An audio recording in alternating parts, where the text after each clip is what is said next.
Welcome to this episode of Level with Emily Reese, featuring a conversation with composer Thomas Cipollone. Thomas writes 8-bit music, and there are many composers that write 8-bit music, some of which kind of break the rules for what technically would have been allowed or even possible on an NES cartridge. And Thomas writes music for games that are made on NES cartridges. So he is following these very strict complaints that original NES composers had to follow too. And I absolutely love what he has done with those constraints. I love the ways Thomas finds to make such a simple, in terms of how many voices you can have. You can only have so many voices. He finds a lot of really fun ways to kind of change up the texture, particularly with articulation, mixing short and long notes, which I really, really loved. We talk about 4 different games and the music he did for them. 3 of these games are done and out. The Garbage Pail Kids, Mad Mike, and the Quest for Stale Gum. That came out in late 2022. Full Quiet is out. And a Game Jam game called Beyond the Pins. We talk about that as well. The other game that we discuss in detail, called Unicorn, is still in production, but the music is out, so that gave us a chance. It gave me a chance to listen to it, and gave us a chance to talk about it, which was great. Join us here on YouTube live on Wednesdays. We do a little show called Next Level, where I get together with the producer of Level, Sam Keenan, and we talk about the upcoming week's episode. We usually try and do that at 3 o'clock Central Time, or GMT minus 6 at the moment. On Wednesdays, we try to do that, but sometimes our work schedules move it around a bit. So just kind of check in on the Discord is probably the best place to find that out for sure. And all of those links are down in the show notes. Subscribe to this YouTube channel. If you can support us on Patreon, that'd be great. The page for that is patreon.com/level. All right. Well, during my conversation with Thomas, there's a dryer running in the background, so you will hear that, just so you're not like trying to figure out what that is or getting distracted by that. Yeah. All right. Well, the other important thing I have to tell you is that in these YouTube episodes, normally we do not have music. So if you want to hear Thomas's music, which I highly, highly recommend, you should listen to the audio version of the podcast wherever you get your podcasts. That's where you can find us. All right. Here's Thomas. My name's Tom Cipollone. I make music for games that run on the original Nintendo, designed specifically for running on cartridges in the Nintendo. Got to follow all the rules, and that's what I do. Yeah, and that's crazy, because there are a lot of people who write in an 8-bit style and whatnot, but it doesn't go on an actual cartridge. Right.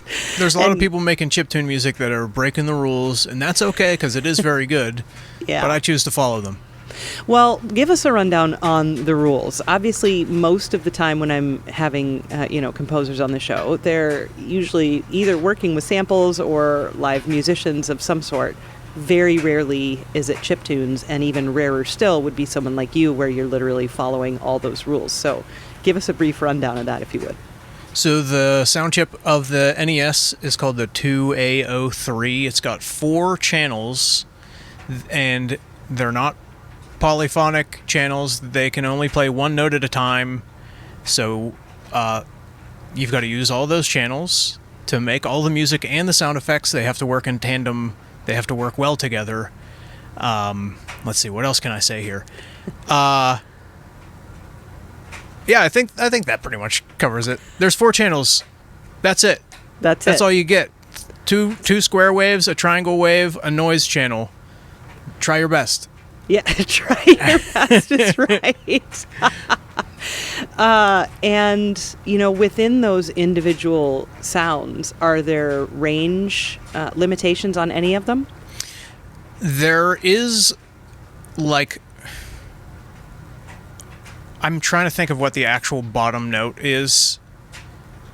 I think, in Family Tracker, I think it's just like A0 or something like that. Okay. But the sound engines, depending on which engine you're using, have different bottom notes of what they're able to handle. Mm-hmm, so it's dependent on the sound engine you're using for the game. Okay. Some people use different engines. Yeah. And are you often then responsible for the sound effects as well, or are you taking on that role? Yeah. Yeah, I do the sound effects as well because I can't imagine how messy it would be if they were handed off to someone else. It's just like I have to do all the processing of the music, so I like write it in FamiTracker, and then I export it to a text file, and then I process it with a program that changes it to assembly code so the programmer can use it.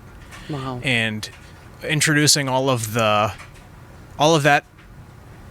to another person who doesn't know the music or how it's laid out, it just would be a recipe for disaster and getting a lot of interruptions. Yeah. So that's interesting because that's a whole other thing that you're obviously thinking about as you're writing, competing frequencies and such, and what room there is for what. Absolutely. Yeah. So I'm sorry, go ahead. Go ahead. I was just going to say, what draws you to compose in this way, given the, tremendous amount of limitations that really are there? While it is really limiting, you can't really get away from yourself, because of that. The limitations act as a kind of influence on what I'm doing. It keeps me very focused, and for the most part, due to the size restrictions as well, on top of everything else, I've got to keep these loops to around a minute to a minute and a half. Yeah. So it's it just keeps me really focused, and it's all right, I need to choose exactly what vibe I want to give off here to keep the player motivated but not annoyed by what I'm doing, because there's no variety beyond that minute and a half loop. A lot of modern composers get to play with stuff that changes based on where you are in the world. Mm-hmm. We don't have that luxury. It's all right, you're in this area, it's playing this song. Deal with it. Yeah. Please enjoy as well. It does make for a quick ride through your sound catalog. I didn't make it through all of them, but the 4 that I chose to listen to, I was able to listen to several times since they're so brief. You know what I mean? Absolutely. Yeah. And I will say that over the 4, a couple of things that I really enjoyed about your music. I think, you do some really creative bass lines, which is fun. Yeah. And okay, I guess 3 things came to mind. So that was one. There are some really fun rhythmic things that you do melodically, and also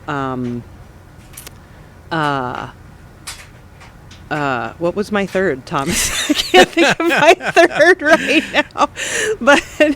But I liked the bass. Oh, the articulations. Yes, you do some really great things with articulation too, where you'll have lines that are maybe in unison, or maybe the rhythm is like a 2D rhythm where they're playing the same rhythm, but maybe in harmony with each other or something. But then they'll have different articulations, and I liked that a lot because it is another way to kind of bring in new texture to something that really does have just restrictions, right? So yeah. I thought you did a lot of things creatively to change up the texture.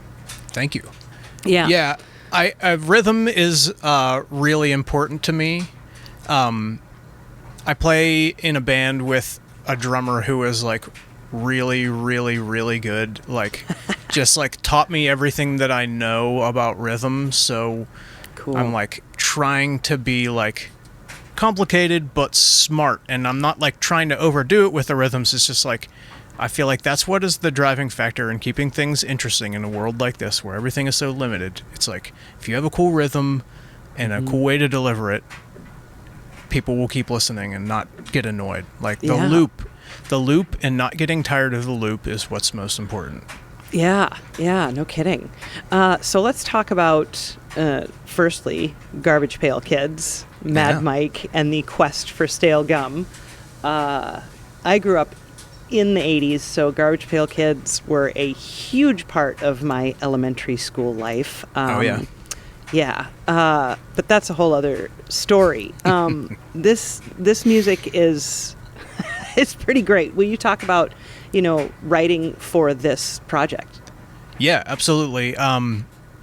So Tops, gave us permission to make this game. They gave us their blessing to make the game, but they were like, all right, the music has to be really fun, and which is a word that I try to typically like avoid when describing music, because I feel like it can be like condescending in a way, almost like if someone's like, oh, your band was so fun, it's like that can be upsetting to some people.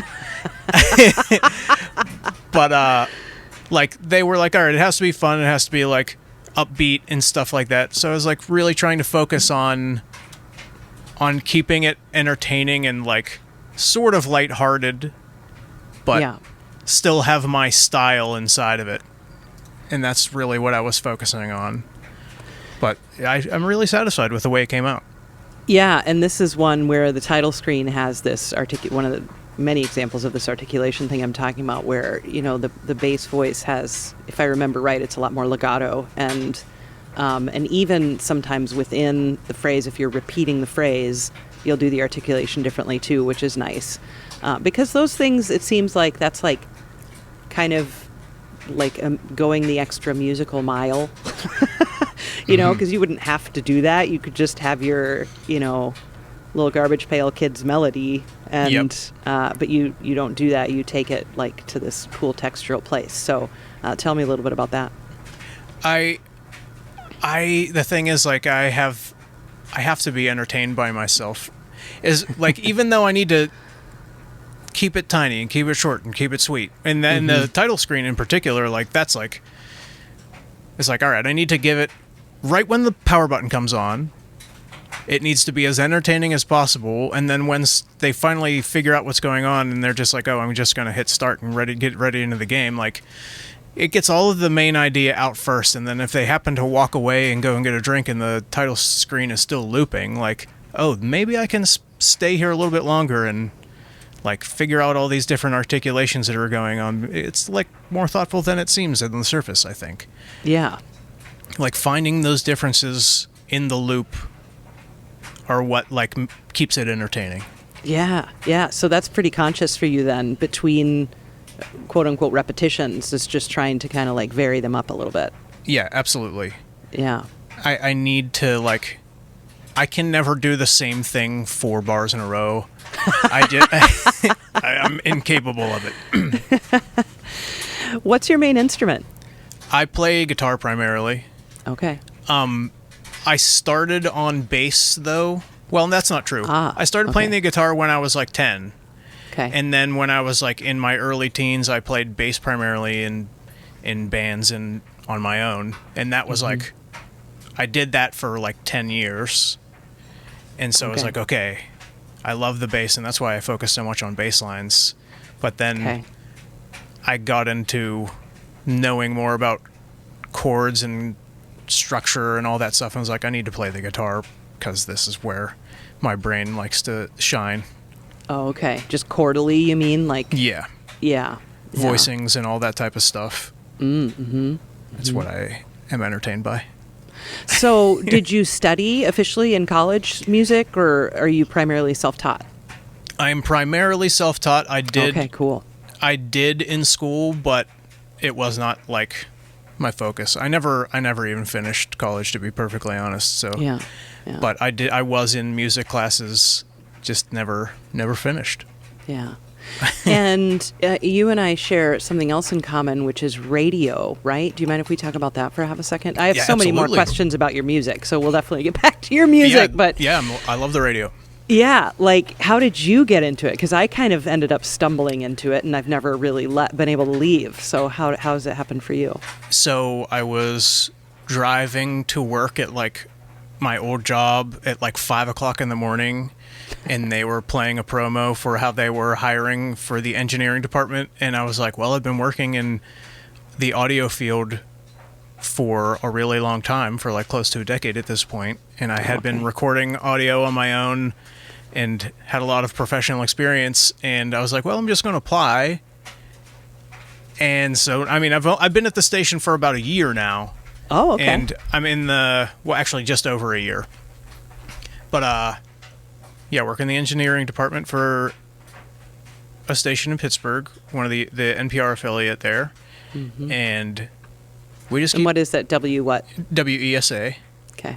And we also have a AAA music station called WYEP. Okay. And yeah, it's good. Yeah. Do you board up much, or are you usually helping out with live recordings and stuff? So for the AAA station, we do live recordings. Like, bands come through when they're on tour in Pittsburgh and all that stuff, and we have something called live and direct sessions, and we'll record the bands and talk about whatever their show is that night, and they'll do like a 4-song performance with an interview. Cool. And I also do every time we have a excuse me. This telephone needs to stop ringing. Every time we have a pledge drive, I do board hopping. And those are exciting. Yeah. No, but I do like to board up because it's like this very structured thing, and with NPR clocks, I'm like, everything has to be down to the second, and I'm a very regimented person in that way, so I like to stick to the clock. And I like the clock, yeah. Yeah, I make sure that the show runs right, and it's good. Yeah. I was just talking with another one of my colleagues the other day about floating breaks, and, for non-radio people, this is when, if there's an hour radio program, sometimes exactly when they're going to have a break for you to maybe give the weather or a station ID or something. But then sometimes that'll move around, floating break. Yeah. And I'm always like, can we just stick to a clock, please? Yeah, the floating breaks. And we were doing Pledge, and 1A was on, and they have a guest host right now, and she was putting her floaters all over the place, or missing me out. And I was like, oh no, this is not ideal. That's so funny. Yeah. Anyway, radio, I love it. Radio's good. Yeah, radio's great. More people should listen. Yes, more people should listen. I think here it helped. Well, I'm not even going to go there. Never mind. We can talk about that another time. Okay. But yeah. So I didn't mean to divert away from Garbage Pail Kids so quickly, because there's more. That I loved the Mars track. Do you remember the Mars track? Oh, yeah. I want to listen to it, too, just so I can keep it fresh in my brain. Do it, yeah. It's great. I'm looking on the internet. I literally have the source file right here. Yeah, I know. I'm like... What is my problem? Mars. Yeah, I got through one loop. Now it's all back in my brain again. Yeah. This is another really really fun one with regards to how the bass and the treble interact. And I mean, honestly, you can arguably maybe say that about any good 8-bit music, because that's basically what you have to work with. Yeah. But still, it's just fun. So yeah, tell me about writing the Mars track. I wanted it to be exciting, and I wanted it to sound like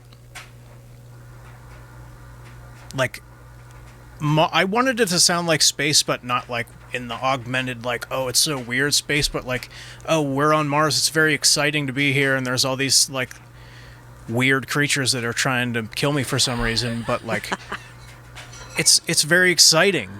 I think. Yeah. And that's what I was looking for, and I think that I pulled it off. Yeah. Yeah, there's really good energy in that track, for sure.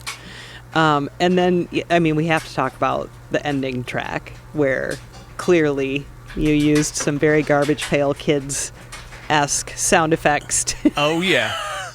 Well, Tell the me thing about that. Yeah. All right, so this is the one point in the game. This is the only game so far that I've written for the NES where I've used the sample channel. There is a 5th channel. It's the sample channel, and those really have to be very small. Okay.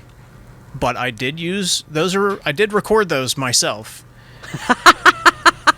Do I want to know how? Well, this microphone right here, I stood up and farted into it, and it was only one take. It was the first one. Yes. Yeah, it was the first one. Well done. Thank you. And it translates pretty well in the Nintendo. It works really well. Yeah. I just assumed it was a sound effect. No, that was a real deal right there. That's a first, everyone. That's a first for me. Yeah.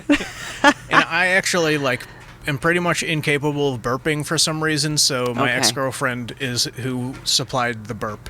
Okay, well done. Yeah, she did a really good job. She just like came up and chugged a White Claw or something and Yeah. burped right in the mic and just nailed it. Nailed it. Oh, that's fantastic. I also love that it's a waltz, right? Isn't it like it's like a really cheesy waltz with burps and farts. It's great.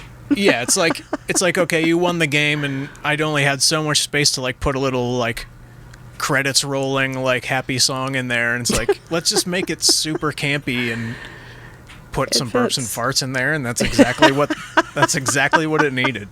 That's exactly what it needed. Oh my God. Oh, Garbage Pail Kids. So I'm satisfied to move on from Garbage Pail Kids now, All right, if so you be are. it. Yeah, absolutely, yeah. And I did fail in one aspect of my research where I didn't write down when everything came out. Garbage Pail Kids came out recently, right? Just a couple months ago? Yeah, it is out on pretty much all platforms. The cartridges haven't shipped yet. They're still being built. Oh, but wow. all digital platforms you can get it on. Okay. How about Full Quiet? Yes, Full Quiet. Is out? It is shipping now. Okay. The digital versions are still being ported. Oh, okay. So So this is also very new. Yeah, very new. We kickstarted Full Quiet like 5 years ago and had been working on it ever since. Okay. And we put a lot of time into it. It is a very ambitious and large Nintendo game. Okay. There's a lot to it. Yeah, And a lot of exploration and such, right? Yeah, so it took a long time, but yeah, that game is shipping now to the Kickstarter backers and the people that bought it on backer kit, and Awesome. we're in the process of doing the porting now, which should hopefully be soon done soon. And these are these people that you know in Pittsburgh? They're from Pittsburgh as well, right? Retrotainment Games are who I work with making games, and there's kind of a little bit of a funny story behind it. So my friend found a post on Reddit years ago before we made any of our games. Like our first game was Haunted Halloween 85. He found a post on Reddit that was like, "We're looking for someone to write chiptune music for a Nintendo game," and I'd never done it at all. Oh, wow. And my friend happened to find this post. He's like, "Maybe you can do this," because I had been making like fake Nintendo music, like super stuff that sounded like it could be on the Super Nintendo for a while. Okay. And I was like, "Sure, I'll try." So I sent them all these tracks, and they were like, "Yeah, we'll give it a shot." And then I figured out how to do it. I just figured out how to write the Nintendo music. Awesome. In a Famicom. In the Family Tracker, yeah. Family Tracker. Yeah, Jesus. Yeah. It's okay. Easy to mix up. There's a lot of Family stuff in the Nintendo world. Yeah. I didn't even know it stood for family until I looked up then you look it up and you see it's Family Computer. Family Computer. Famicom. Crazy. Yeah. Anyway, go on. Didn't mean to derail you there with my lack of early gaming knowledge, but Oh yeah, so I messaged them and they're like, "Okay, yeah, you can come." And at the same time in real life, I go to the Renaissance Festival with some of my friends, and there's one dude who I've never met before, but here he is. Like, we just are hanging out with. He's like a friend of a friend, you know. And we're hanging out at the Renaissance Festival, and we're like eating giant turkey legs and stuff. And then, but we're emailing back and forth, and we're like, I'm sending songs. He's like, "Yeah, this sounds good. This can be in the game." So on and so forth. And then like a few weeks later, we're like, "All right, we should finally like meet in person." And then we like go and meet at a bar, and it's the guy from the Renaissance Festival. It was just like, what are the odds that is crazy that like this just happened? It was like we're just like 2 or 3 weeks ago, you know? Oh, that's crazy. Wow. And now we're still doing it. And that was like 7 years ago or whatever. Oh, that's cool. That's very cool. Yeah. So that Full Quiet. Yeah. Go ahead. So I just totally like derailed the whole. No, no. It's fun to. Those are really weird coincidences or whatever you want to call them. Yeah. It's a very different style than obviously than Garbage Pail Kids for a million reasons, but just the sound, it's much more sparse, your music, than really any of the others that I listen to, which is a really neat vibe. So talk to me a little bit about, what the game is for those who aren't familiar with it.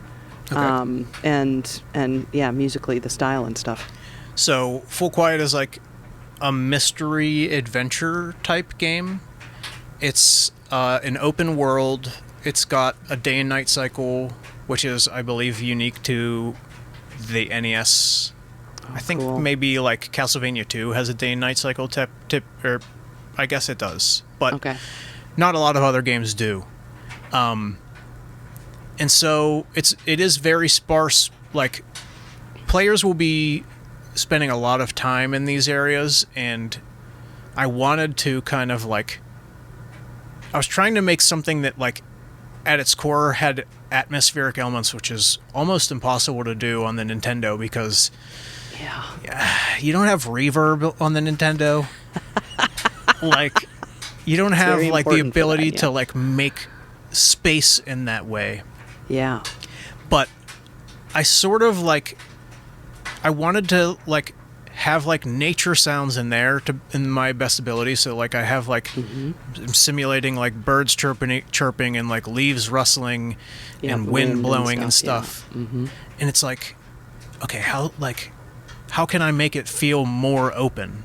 So what I did for a lot of things was like use a faux delay, which is like I have the line happening in one channel and then I have it like shifted down by like so much time in the next channel, but way quieter. So it always sounds like there's a bit of a delay on the stuff that I find most important.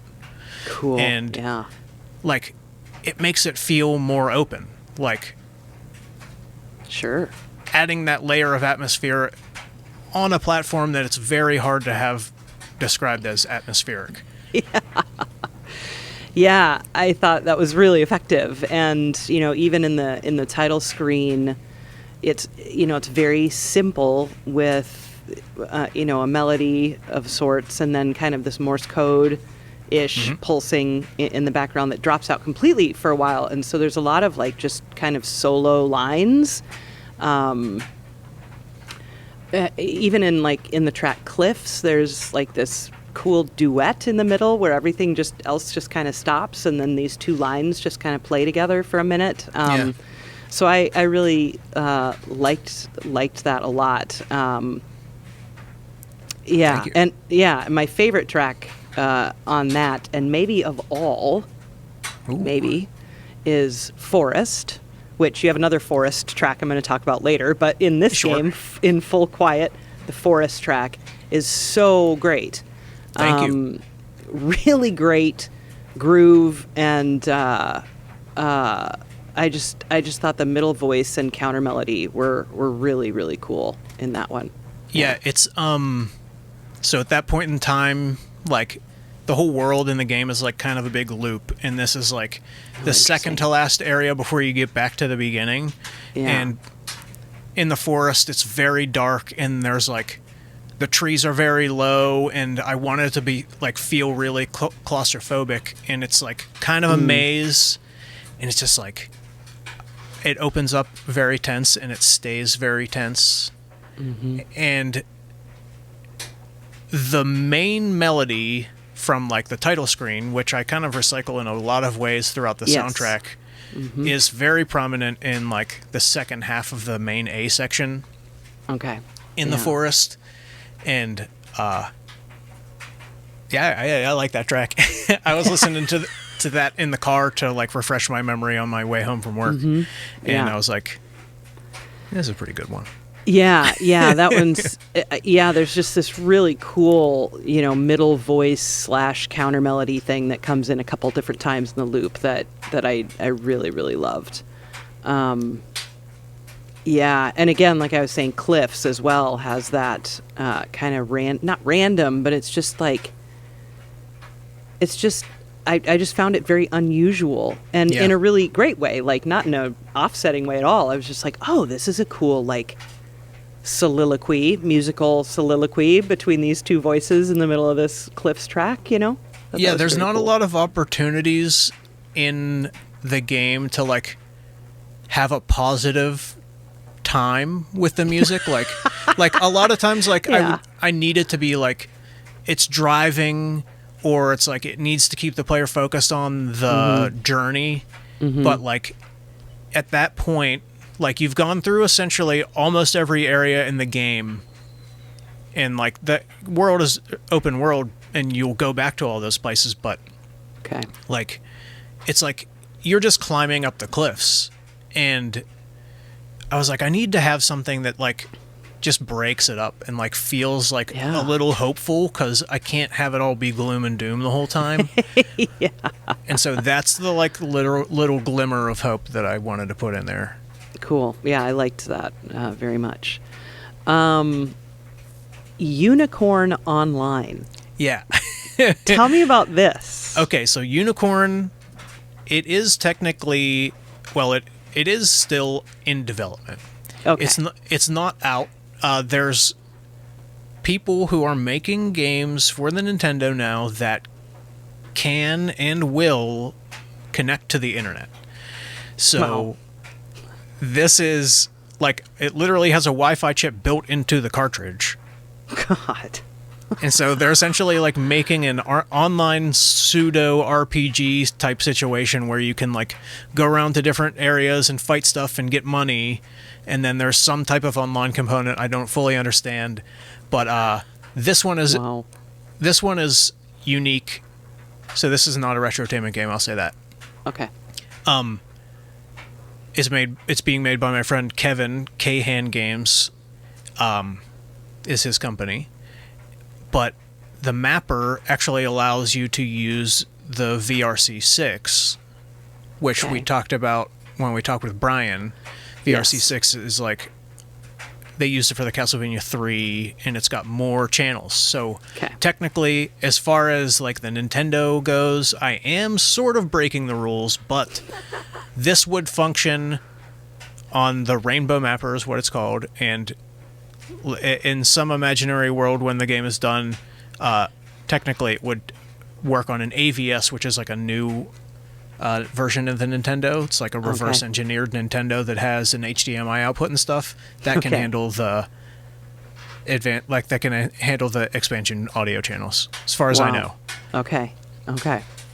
So you're not certain whether, it doesn't matter to me. The music is out there, so it doesn't. Is it going to come out, or? I hope so. Yeah. Okay. Yeah. Every time, like, it like got it's like the game is pretty much done, but now they're, like, working on the part where like the servers or how it connects to other players and stuff. Okay. And I'm just like, I did my thing, and I wanted to put the music out there, and Kevin was like, yeah, go ahead and put it out. Awesome. So I did it. Yeah, it's great. It's great. Thank you. The overworld, this one, I mean, the overworld track, this is another one, and I'm sure this happens in many more places than I'm going to point it out in this conversation. But for the purpose of this conversation, this is another one with really fun articulation stuff. You know, short and long notes. You know, it's like legato versus marcato if you're into those Latin descriptors. But I loved the overworld track for Unicorn. Thank you. Yeah. Let me review it real quick so I can do it. You should. Yeah. Get it in my brain here. It's worth it. Overworld. I do have it right here. I'm gonna listen to it too.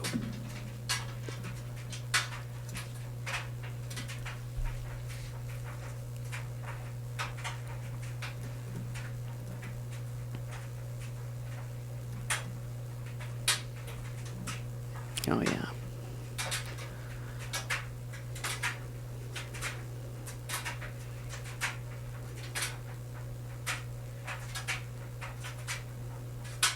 Yeah.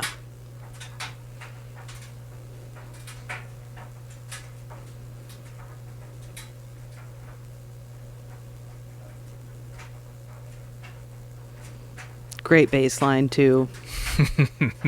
Yeah, just rhythmic, like using it as rhythm too, you know, as percussion really. That's one of the most important, like, tricks I've learned with being satisfied with the way things come out on the Nintendos. Like, when I figured out that I could use the triangle channel as like a percussive element, like more than just playing straight triangle waves. It's like you use quick dips in the pitch, and it will make it sound like a drum, like a kick drum or whatever. Yeah.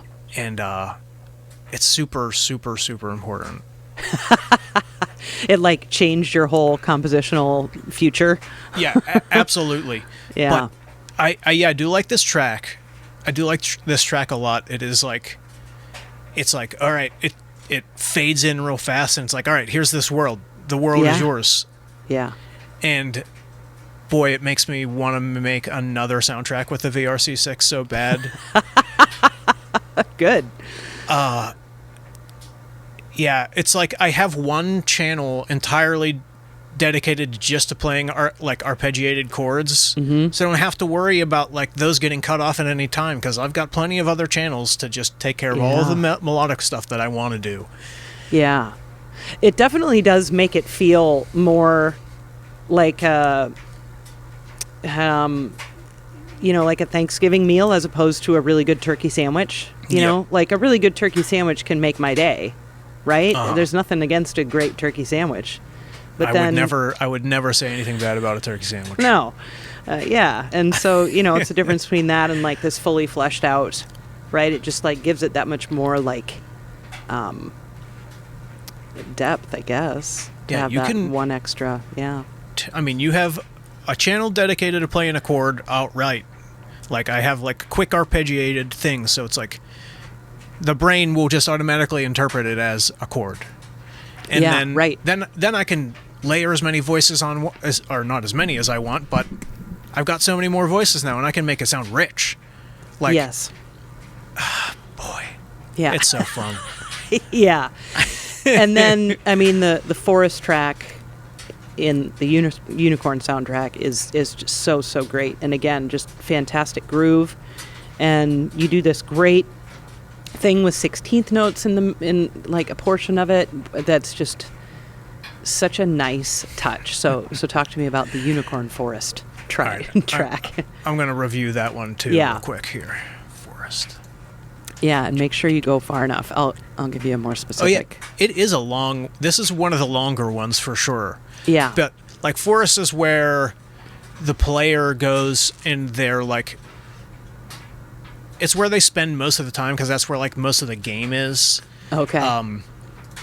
So it had to be long, but here I go. I'm going to listen to it real quick. Yeah.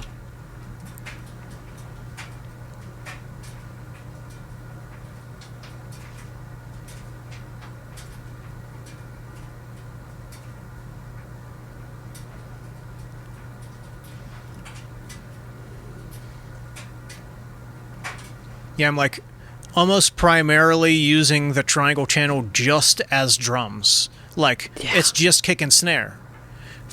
And then halfway through, then I start bringing in the melody or the melodic parts of the bass line. Yeah.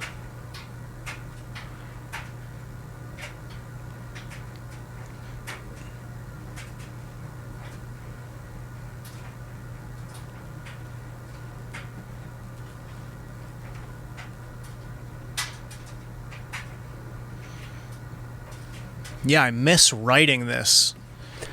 I know it's done, but the time I spent making it was very satisfying.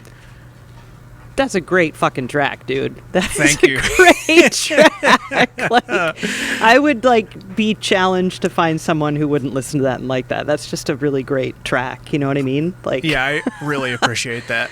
Yeah. It's got really nice chords in there. Yes, it does. It doesn't smell good. It feels good. It feels good. It's very smooth. Yeah, that's like you know what I mean? Butter on toast. Yeah, it really is. And it's like satisfying. And then the turnaround is you're slapping the jelly right on top of the toast, on top of the butter, and it tastes great. It tastes great. It is tasty for sure.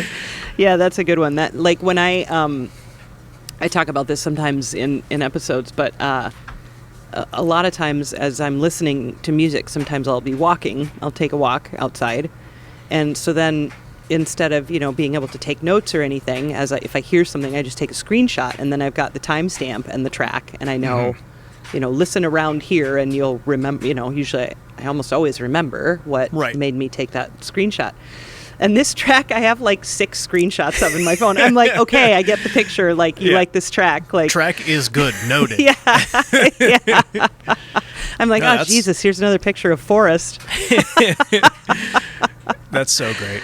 That's a really good one. And I loved, just nostalgically, your interpretation of dial-up sound is really, really spot on for an 8-bit version of a dial-up sound that, I spent hearing right around the year 2000 so many times.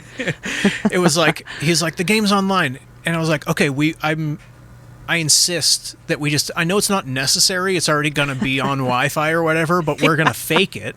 Yeah. And you're going to show this when the player starts the game. Like, yes, just go ahead. So it's worth it. It's a free little thing, and it's totally fine. I love it. And I mean, there's like, you can look up somewhere on Wikipedia like the actual tones that are used like for when you dial a phone. So those are the tones that I used with those notes. With those notes and the phone noise, it's spelling out like unicorn if you were doing it on a touch-tone phone. Amazing. Like old school texting. You're spelling out unicorn. Yep, exactly. With numbers. You picked up the dial tone and you type in unicorn on the dial pad. It's a touch-tone phone. That's great. There was a time in my life where I could have spelled that with numbers for it, and now I'd have to think about it too much. I could still do it. I'm sure we all could, really, but yeah. Yeah. If I had like a T9 phone in my hand, I could do it.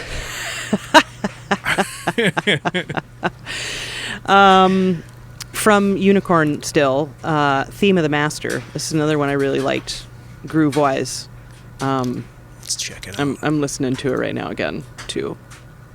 Theme of the Master. Master. Oh, yeah, because you do some really fun percussive stuff with the really high frequencies here.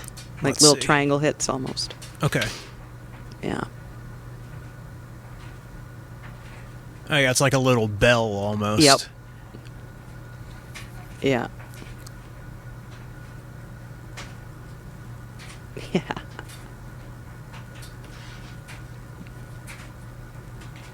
Yeah. Love that track. Yeah, I like to...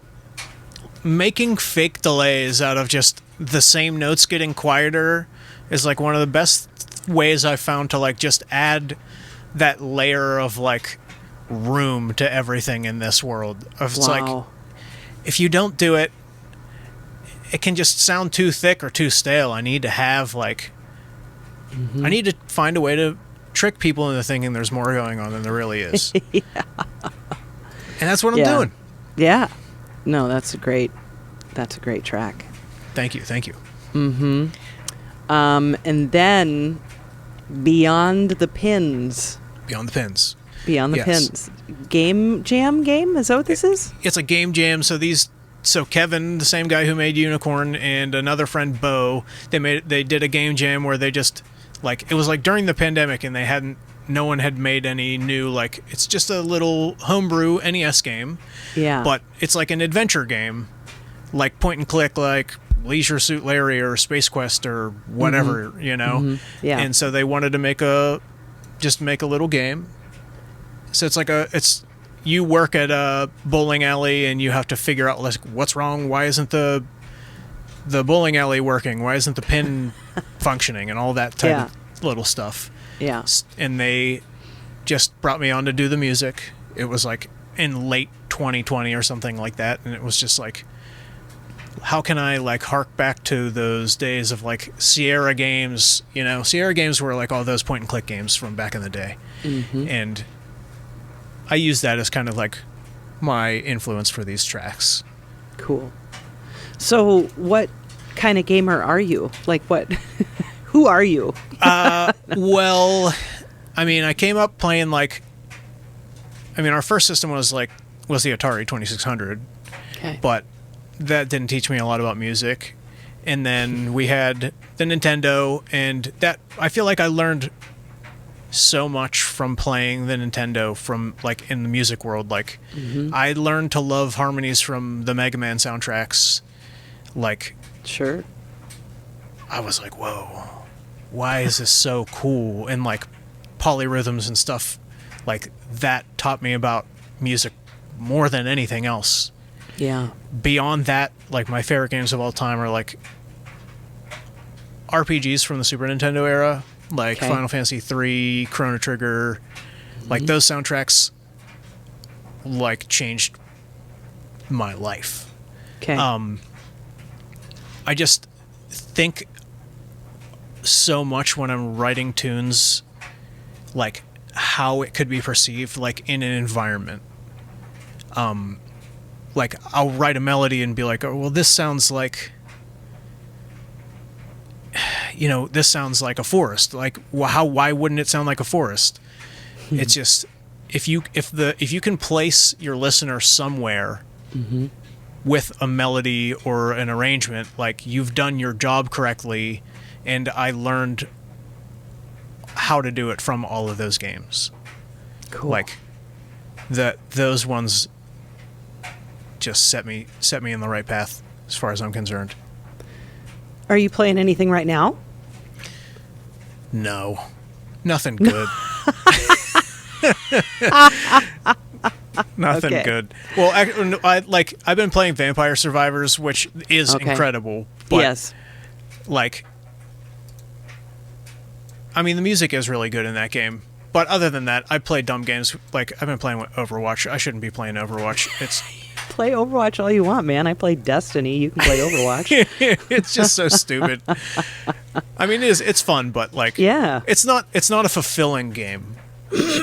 I see what you mean. You know what I mean? Well, it's fulfilling in whatever way it needs to be in that moment. Like, you know what I mean? Like, it might not be. I don't know. Yeah. It is very fun. Yeah. Yeah. Yeah. I mean, I remember when it first came out, I dabbled because I love me a shooter. Like, I love. Oh yeah. I love that, especially if there's magic of some kind. You know, some kind of. It feels sci-fi. very magical and like. It is. It's pretty good. Yeah. Yeah. No, I love that. I do want to acknowledge. I don't know if we can talk about. I didn't ask, but the reason I met you is that we were brought on to a project by a journalist named Brian Vore, who used to work at Game Informer. And we did a cool thing that I have no idea if we can talk about. So, yeah. I mean, I don't know. We didn't sign NDAs or anything, but...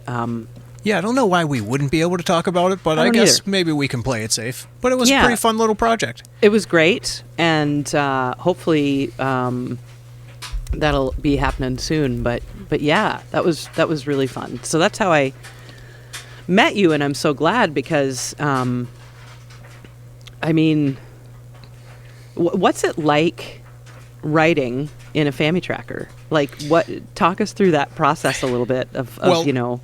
Okay, sure. So you're writing. At first, when I started doing it, I was just like going in with no plan, and just like no plan at all. Yeah. Just make an instrument that I think sounds kind of okay, and start making a loop. And I just like.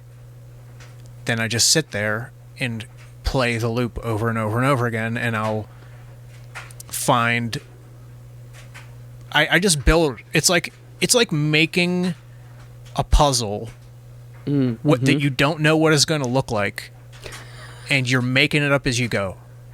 Like, and so I'll make a little loop, and I'll listen to it for like an hour, and I'll find exactly what I think is wrong with it, and then I'll work on it for more and more hours.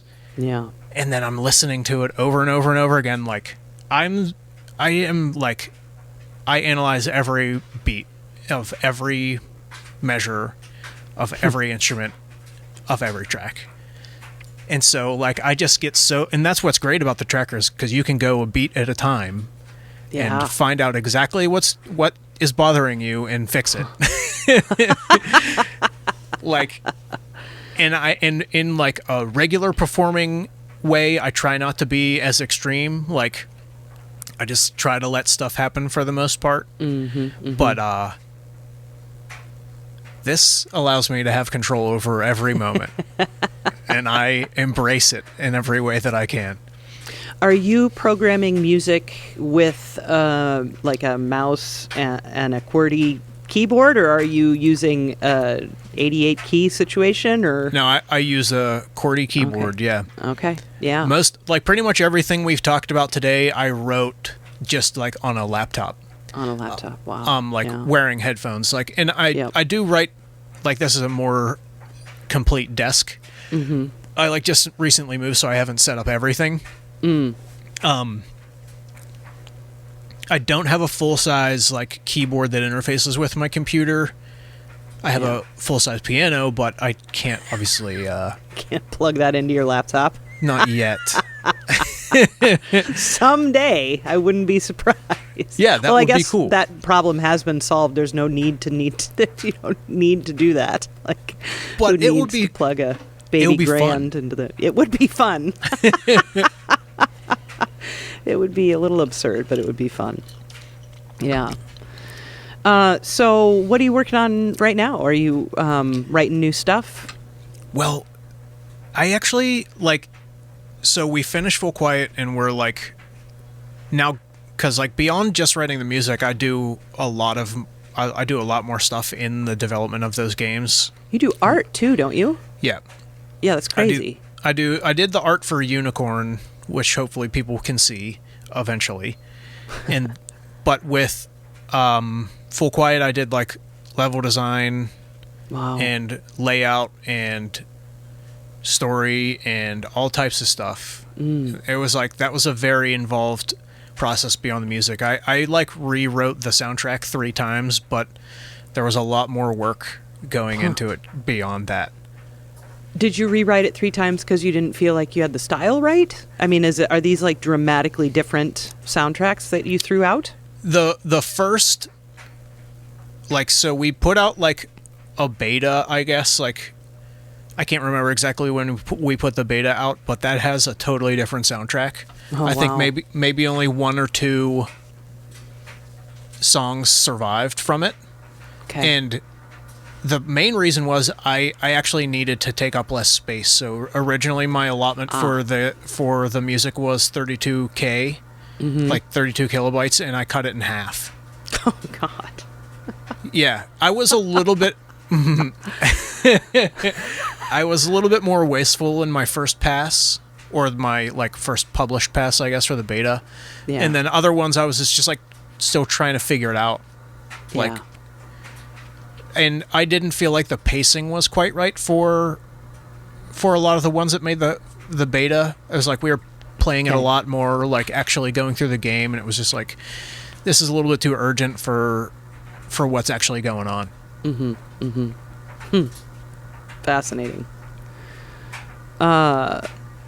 So tell me a little bit more though about the band you play in too. What's the style of music for that?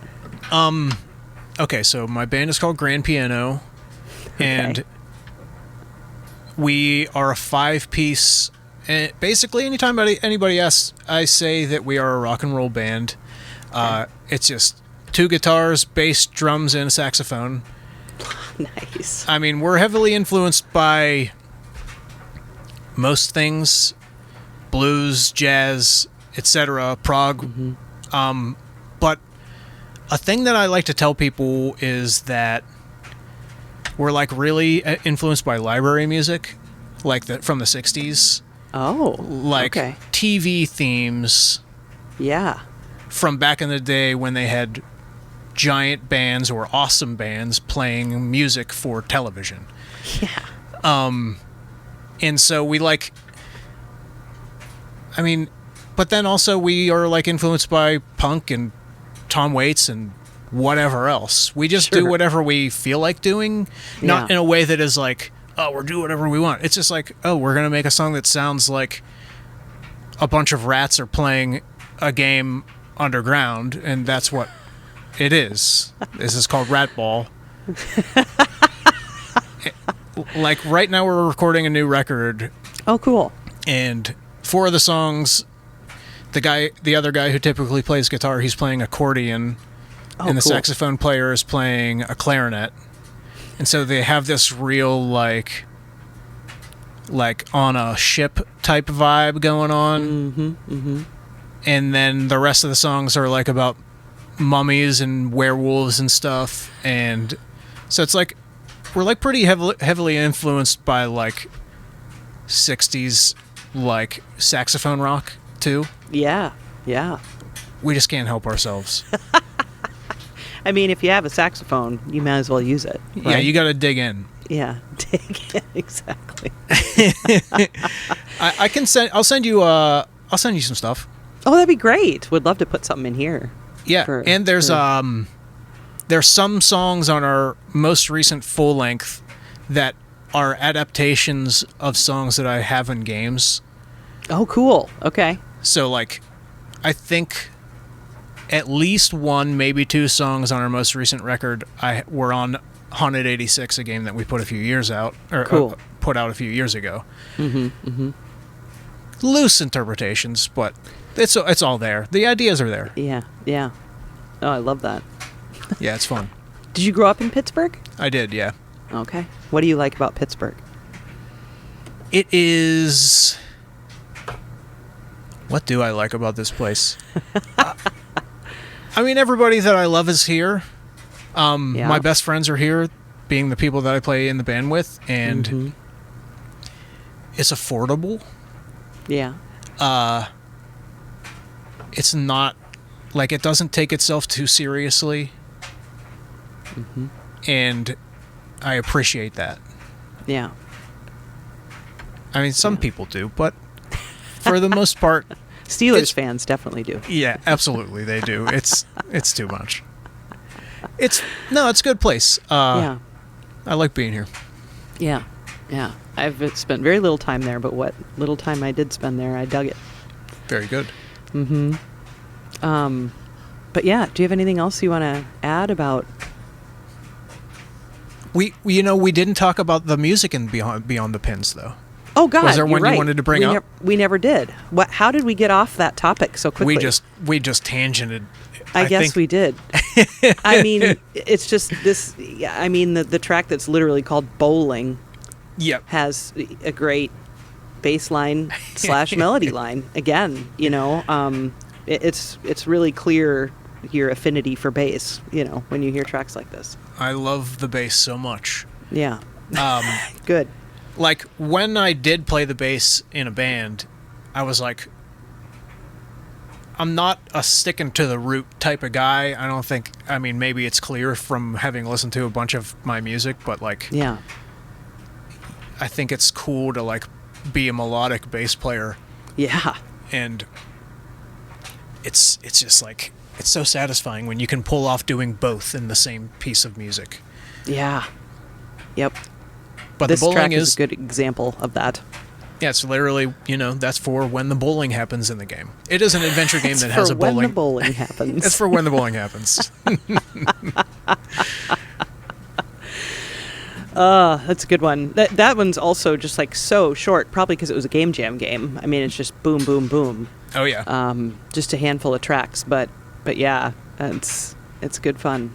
Thank you. Good fun. Yeah. Yeah, I think I don't have any other questions or concerns. I'm glad you don't have any concerns. I really appreciate that you were willing to take the time to talk to me and listen to my tunes and put the word out. Every minute. Worth every minute. Heck yeah. Most of which can be found on Bandcamp. Hopefully Garbage Pail Kids will be up on Bandcamp at some point. Yeah, the thing about Garbage Pail Kids, I'm not sure if I'm allowed to put it on Bandcamp because of our publisher. Sure. It's like, it's on Spotify. Oh, it is? Yeah. Oh, great. Okay, good. So it's... We'll go there, yeah. Yeah, it's up there. It's under my name, Thomas Cipollone. Right, because it's safe to... I mean, it should be mentioned that you're on Bandcamp, you're Human Thomas, all one word. Human Thomas, all one word, .bandcamp.com. Human Thomas, yep. Yeah. That's the place to find it. That's the place to buy. If you can buy. Yes. If you can't, stream, and the rest of us will buy. That's just how it goes. It will be much appreciated. Yeah, definitely. Cool. Well, thanks again so much. It really was a pleasure to get to know you in the way that we did, and that project, I'm excited for that to come out too. But this has been great, and I'm really excited for whatever you're going to write next. That's for sure. Thank you so much. Yeah, I'm very grateful for this opportunity to talk to you about this stuff. It's been a great time, great getting to know you. And I guess I'm open for commissions if anybody wants to hire me to make the soundtrack for their game, Amazing, whether it's chiptunes or not. I'd love to make a non-chiptune game soundtrack. Just throwing it out there. Yeah. If not, that's fine too.